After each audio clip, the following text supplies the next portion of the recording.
ಭಾರತ ಮತ್ತು south Africa ನಡುವಿನ 5 ಪಂದ್ಯಗಳ T20 ಸರಣಿಯಲ್ಲಿ ಸದ್ಯ 3 ಪಂದ್ಯಗಳು ಮುಗಿದಿವೆ. ಭಾರತ 2 ಪಂದ್ಯಗಳನ್ನು ಗೆದ್ದು ಲೀಡ್ ಸಾಧಿಸಿದೆ. ಆದರೆ ಮ್ಯಾಟರ್ ಅದಲ್ಲ.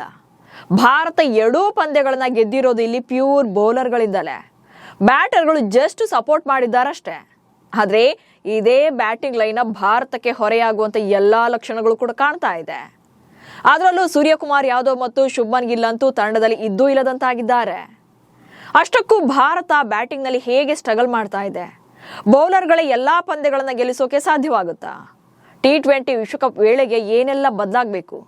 ಈ ಬಗೆಗಿನ ಒಂದಷ್ಟು ಡೀಟೇಲ್ಸ್ ಅನ್ನ ಈ ವಿಡಿಯೋದಲ್ಲಿ ಕೊಡ್ತೇನೆ. ನಾನು ಶಾಂತ. ನೀವು ಸುದ್ದಿಯಾನದ ಸಬ್ಸ್ಕ್ರೈಬರ್ ಆಗೋದಕ್ಕೆ ಮರಿಬೇಡಿ. T20 ನಲ್ಲಿ ಜಗತ್ತಿನಲ್ಲೇ ನಂಬರ್ 1 ಟೀಮ್ ಭಾರತ.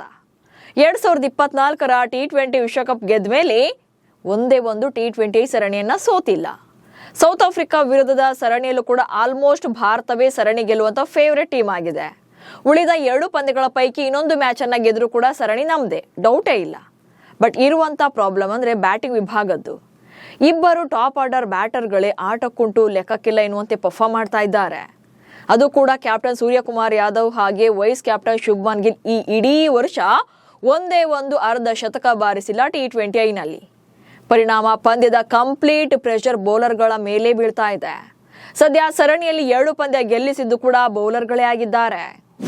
ಬೌಲರ್ಗಳ ಮೇಲೆ ಡಿಪೆಂಡ್ ಆಯ್ತಾ ಟೀಮ್ ಇಂಡಿಯಾ? ಹಿಂದೆಲ್ಲ ಬಲಿಷ್ಠ ಬ್ಯಾಟಿಂಗ್ ಲೈನ್ ಅಪ್ ಎನಿಸಿಕೊಂಡಿದ್ದಂತ ಭಾರತ ಇತ್ತೀಚೆಗೆ ಯಾಕೋ ಡಲ್ ಹೊಡಿತಾ ಇದೆ. ಟಾಪ್ ಆರ್ಡರ್ ಬ್ಯಾಟರ್ಗಳಿಂದ ನಿರೀಕ್ಷಿತ ರನ್ಸ್ ಬರ್ತಾ ಇಲ್ಲ. ಅದರಲ್ಲೂ ಕೂಡ T20 ನಲ್ಲಂತೂ ಶುಭ್ಮನ್ ಗಿಲ್ ಮತ್ತು ಸೂರ್ಯಕುಮಾರ್ ಯಾದವ್ ಕಳಪೆ ಫಾರ್ಮ್ ನಲ್ಲೇ ಇದ್ದಾರೆ. ಅಭಿಷೇಕ್ ಶರ್ಮಾ, ತಿಲಕ್ ವರ್ಮಾ ಹಾಗೆ ಆಲ್ರೌಂಡರ್ಗಳು ಮಾತ್ರವೇ ಬ್ಯಾಟಿಂಗ್ ನಲ್ಲಿ ಪಂದ್ಯ ಗೆಲ್ಲಿಸ್ತಾ ಇದ್ದಾರೆ. ಸೌತ್ ಆಫ್ರಿಕಾ ವಿರುದ್ಧದ 3 ಪಂದ್ಯಗಳಲ್ಲೂ ಕೂಡ ಇದೇ ಆಗಿದೆ. ಅದು ಹೇಗೆ ಅನ್ನೋದನ್ನ ಹೇಳ್ತಾ ಹೋಗ್ತೇನೆ ನೋಡಿ. ಸೊ ನೀವೇ ನೋಡಿದ ಹಾಗೆ ಮೊದಲ ಮ್ಯಾಚ್ ಅಲ್ಲಿ ಫಸ್ಟ್ ಬ್ಯಾಟಿಂಗ್ ಮಾಡಿದಂತ ಟೀಮ್ ಇಂಡಿಯಾ ಬ್ಯಾಟಿಂಗ್ ನಲ್ಲಿ ಕಂಪ್ಲೀಟ್ ಆಗಿ ಫೇಲ್ ಆಗುತ್ತೆ. ಕಟಕ್ ನಲ್ಲಿ ನಡೆದಂತ ಮೊದಲ ಪಂದ್ಯದಲ್ಲಿ ಸೌತ್ ಆಫ್ರಿಕಾ ಟಾಸ್ ಅನ್ನ ಗೆದ್ದು ಫಸ್ಟ್ ಬೌಲಿಂಗ್ ಅನ್ನ ಚೂಸ್ ಮಾಡಿಕೊಳ್ತಾರೆ. ಹೀಗಾಗಿ ಭಾರತ ಫಸ್ಟ್ ಬ್ಯಾಟಿಂಗ್ ಅನ್ನ ಮಾಡಬೇಕಾಗುತ್ತೆ.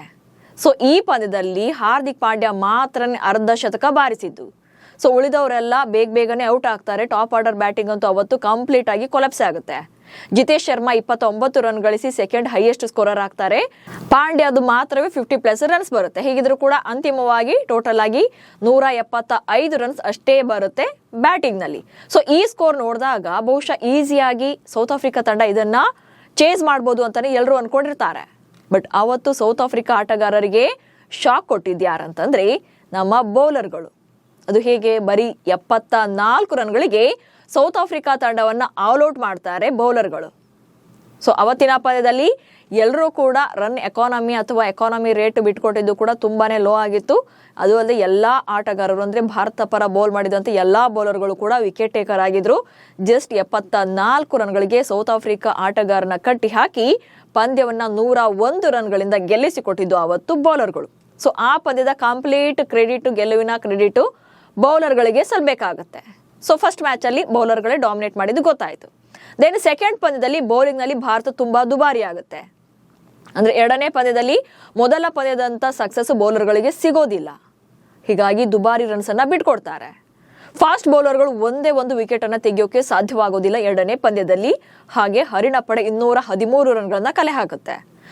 ಸೊ 20 ಓವರ್ಗಳಲ್ಲಿ ಸೌತ್ ಆಫ್ರಿಕಾ ತಂಡ 213 ರನ್ಗಳನ್ನ ಕಲೆ ಹಾಕಿ ಭಾರತಕ್ಕೆ 214 ರನ್ಗಳನ್ನ ಟಾರ್ಗೆಟ್ ಅನ್ನ ಕೊಡ್ತಾರೆ. ಸೊ ಈ ಸ್ಕೋರ್ ನೋಡಿದಾಗಲೇ ಭಾರತ ಗೆಲ್ಲೋದು ಡೌಟ್ ಅನಿಸ್ತಿತ್ತು ಬಿಡಿ. ಯಾಕಂದ್ರೆ 210+ ಟಾರ್ಗೆಟ್ ಅನ್ನ ಭಾರತ ಅದುವರೆಗೂ ಕೂಡ T20 ನಲ್ಲಿ ಯಾವುದೇ ಪಂದ್ಯದಲ್ಲೂ ಕೂಡ ಗೆದ್ದಿದ್ದೇ ಇರಲಿಲ್ಲ. ಗೆದ್ದಿದ್ರೆ ಬಹುಶಃ ಅದು ಇತಿಹಾಸ ಆಗ್ತಾ ಇತ್ತು. ಸೊ ಅಲ್ಲೇ ಸ್ವಲ್ಪ ಟಫ್ ಅನಿಸ್ತು ಕೂಡ ಆದ್ರೂ.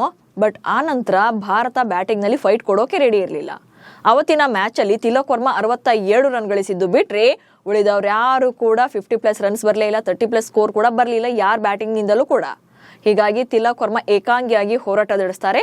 ಬಟ್ ಅವತ್ತಿನ ಪಂದ್ಯದಲ್ಲಿ ಭಾರತ 162 ರನ್ಗಳಿಗೆ ಆಲ್ಔಟ್ ಆಗುತ್ತೆ. ಸೊ ಇಲ್ಲಿ 50+ ರನ್ಸ್ ಇಂದ ಸೋಲನ್ನ ಒಪ್ಕೊಳ್ತಾರೆ. ಸೊ ಏನಿಲ್ಲಿ ಬೌಲಿಂಗ್ ನಮ್ದು ಎಕ್ಸ್ಪೆನ್ಸಿವ್ ಆಯ್ತು, ಬ್ಯಾಟಿಂಗ್ ನಲ್ಲಿ ಫೈಟ್ ಕೊಡೋಕೆ ಆಗ್ಲಿಲ್ಲ. ಸೊ ಒನ್ ಸೈಡೆಡ್ ಆಗಿ ಸೌತ್ ಆಫ್ರಿಕಾ ಆ ತಂಡ ಆ ಮ್ಯಾಚ್ ಅನ್ನ ಗೆದ್ದುಕೊಳ್ಳುತ್ತೆ. ದೆನ್ 3ನೇ ಮ್ಯಾಚ್ ಅಲ್ಲಿ ಏನಾಯ್ತಂದ್ರೆ 3ನೇ ಮ್ಯಾಚ್ ಅಲ್ಲಿ ಭಾರತದ ಬೌಲಿಂಗ್ ಅಬ್ಬರ ಆಗುತ್ತೆ. ಹಾಗೆ 117 ರನ್ಗಳಿಗೆ ಆಲ್ಔಟ್ ಮಾಡ್ತಾರೆ. ಎಸ್, ಮೂರನೇ ಪಂದ್ಯದಲ್ಲಿ ಅಂದ್ರೆ ನಿನ್ನೆ ನಡೆದಂತ ಧರ್ಮಶಾಲಾದಲ್ಲಿ ನಡೆದಂತ ಈ ಪಂದ್ಯದಲ್ಲಿ 20 ಓವರ್ಗಳಲ್ಲಿ ಆಲ್ಔಟ್ ಮಾಡೋ ಮೂಲಕ 117 ರನ್ಗಳಿಗೆ ಸೌತ್ ಆಫ್ರಿಕಾ ತಂಡವನ್ನ ಭಾರತ ಕಟ್ಟಿ ಹಾಕುತ್ತೆ. ಸೊ ಹೀಗಾಗಿ 118 ರನ್ಗಳ ಟಾರ್ಗೆಟ್ ಅನ್ನ ಬೆನ್ನತ್ತಿದಂತ ಭಾರತ 15.5ನೇ ಓವರ್ನಲ್ಲಿ ಟಾರ್ಗೆಟ್ ಅನ್ನ ರೀಚ್ ಆಗಿ ಗೆದ್ದು ಬಿಗ್ತಾರೆ.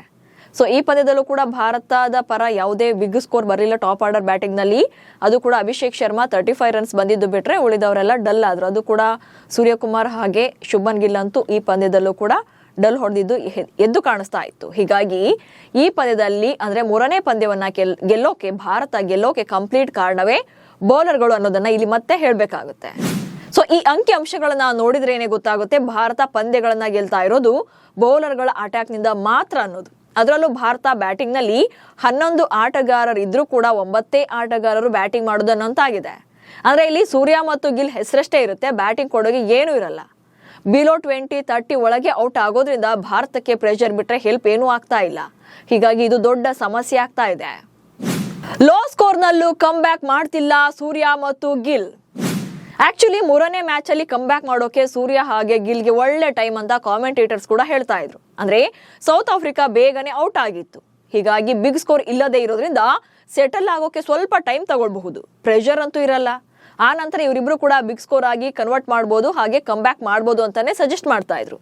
ಇದಕ್ಕಿಂತ ಬೆಸ್ಟ್ ಆಪ್ಷನ್ ಸಿಗಲ್ಲ ಅಂದಿದ್ರು. ಬಟ್ ಇಬ್ರು ಕೂಡ ಅದನ್ನ ಸರಿಯಾಗಿ ಬಳಸಿಕೊಳ್ಳಿಲ್ಲ. ಸ್ವಲ್ಪದ್ರಲ್ಲೇ ಡಕ್ಔಟ್ ಅನ್ನ ತಪ್ಪಿಸಿಕೊಂಡಿದ್ದಂತ ಗಿಲ್ಗೆ ಮತ್ತೊಂದು ಆಪರ್ಚುನಿಟಿ ಸಿಕ್ಕಿತ್ತು. ಅದೇ ಗಿಲ್ ಆರಂಭದಲ್ಲಿ ಅದ್ಭುತವಾಗಿ ಕಾಣಿಸ್ತಾ ಇದ್ರು ಕೂಡ ಆನಂತರ ಮತ್ತದೇ ಫೇಲ್ಯೂರ್. 28 ಬಾಲಲ್ಲಿ 28 ರನ್ ಗಳಿಸಿ ಔಟ್ ಆಗ್ತಾರೆ. ಇನ್ನು ಸೂರ್ಯಕುಮಾರ್ ಯಾದವ್ ಕೂಡ ಸೇಮ್ ಸ್ಟೋರಿ. 4ನೇ ಕ್ರಮಾಂಕದಲ್ಲಿ ಬ್ಯಾಟಿಂಗ್ಗೆ ಬಂದು 12 ರನ್ಗಳಿಗೆ ಆಟ ಮುಗಿಸಿದ್ರು. ಇಲ್ಲಿ ಇಂಟ್ರೆಸ್ಟಿಂಗ್ ವಿಚಾರ ಅಂದ್ರೆ ಪಂದ್ಯ ಆದ್ಮೇಲೆ ಪಂದ್ಯದ ಬಗ್ಗೆ ಮಾತನಾಡಿರುವಂತಹ ಸೂರ್ಯ ಅಚ್ಚರಿಯ ಹೇಳಿಕೆ ಕೊಟ್ಟಿದ್ದಾರೆ.